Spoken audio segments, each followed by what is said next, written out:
During the Mandela ceremony, there was an interpreter there for deaf members of the audience. He was doing sign language, and people were really outraged because they said that he was just making things up as he went along. People could not understand what he was doing as he was signing. Well, he has now spoken to the press, and he says that he actually has a history of schizophrenia, and during the ceremony, he started hallucinating, and he says that he saw angels.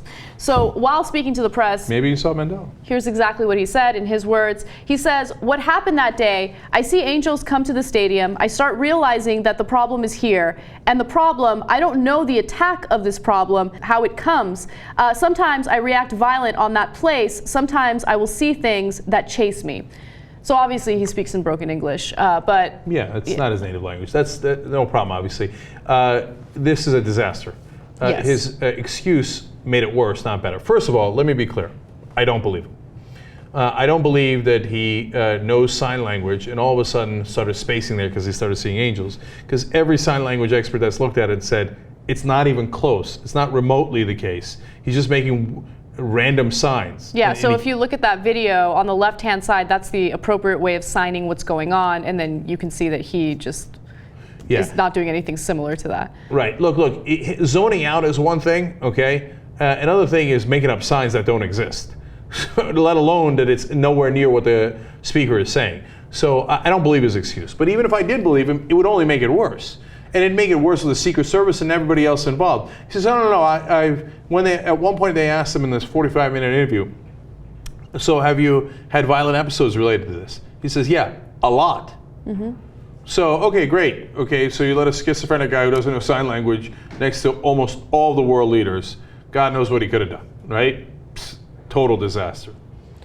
Yeah, I don't know if I believe him or not. I haven't really given much thought into whether or not he's lying.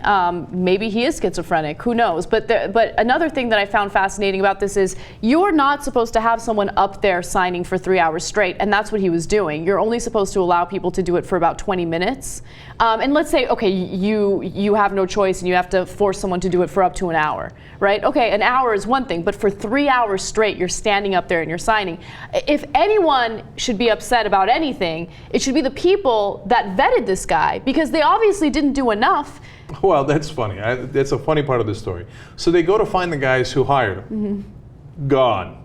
Yeah, they should be gone because they really screwed up. Like they literally can't find him. They call the phone number he gives. It's a totally wrong number. Gone. They go to the office building that were from the people that he hired.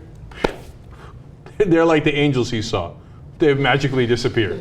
Okay, so I mean, look, whoever hired him, fishy. Him not buying it, fishy. Okay, it's just an epic disaster in 18 different ways. It is, and thankfully nothing terrible happened. Okay, so he didn't do the right signs, but at least he didn't end up being some sort of psycho who tried to cause harm to any of the world leaders that he was standing on that stage with. Yeah, imagine if he had an episode like that guy, the Turkish guy trying to fly off the couch. That wouldn't be appropriate or safe. And he said, look, I was mainly trying to make sure I didn't do anything crazy because everybody up there was armed. Yeah. And one of the few cases where it's good that people up there were armed. Yeah, and you know what? He's right.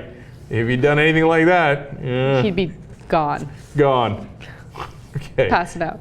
Yeah, and now, by the way, a lot of people are getting angry about the making fun and doing the fake signs. The JR thing? Like that we did yesterday. Yeah. Oh, of course! Really? You didn't think people were going to get upset about that? So I'd like to say... I regret it. I'm sorry. You're saying I'm sorry.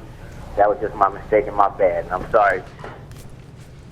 Stop. You're horrible. I just like to note for the record that I had no idea that was about to go down. Oh, really? I had no part of that. Oh, I see. But you're better than us. Can I just, oh, yeah. Oh. Actually, if I were in that production meeting yesterday, I would probably raise a few red flags. I'd be like, nah, that's probably not a good idea. Yeah, well, you would have been wrong. It was an awesome idea. Okay. Whatever. You do you, whatever. That's exactly right. and let me tell you something. So some very few people have complained, right? Yeah. The like to dislike ratio on that video is, I don't know, like 80 to 1 or something. Uh-huh. So I don't know if it's 20 to 1, 80 to 1, whatever it is. So